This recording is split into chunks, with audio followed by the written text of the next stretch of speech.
এখানে আনুমানিক 7 থেকে 8টি ঘর ক্ষতিগ্রস্ত হয়েছে।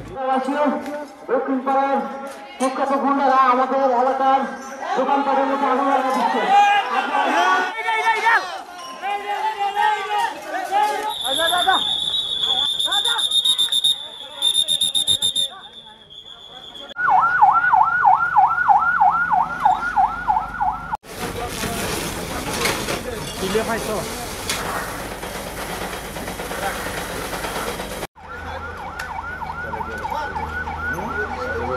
ভৈরবপুর উত্তরপাড়া এবং দক্ষিণপাড়া দুই পক্ষের সংঘর্ষে মনমারা ব্রিজ সংলগ্ন একটি মার্কেটে আগুন লাগিয়ে দেয়। আগুন লাগার সাথে সাথে আমরা পুলিশ প্রোটেকশন সহ আগুনে গমন করি আসি এবং আইসা আমরা আগুন নির্বাপন করার চেষ্টা করি এবং আগুন এখন নিয়ন্ত্রণে আছে। এখানে আনুমানিক 7 থেকে 8টি ঘর ক্ষতিগ্রস্ত হয়েছে আগুন। বান্ডেল থাকলে প্রতি সেনমানিতে টাকা বাঁচবে।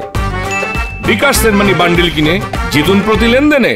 তুচ্ছ ঘটনাকে কেন্দ্র করে একটি উত্তেজনাকর পরিস্থিতি সৃষ্টি হয় এবং এই উত্তেজনক পরিস্থিতির মধ্যে কিছু লোকজন এখানে মনমরা বাজারে কিছু দোকানপাট ভাঙচুর করে এবং আগুন লাগিয়ে দেয়।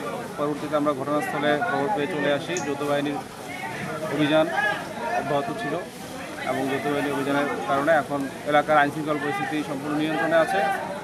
ফায়ার সার্ভিস ঘটনার খবর পেয়ে তারা আগুন নিয়ন্ত্রণে নিয়ে এসেছে। বর্তমানে এলাকার পরিস্থিতি স্বাভাবিক।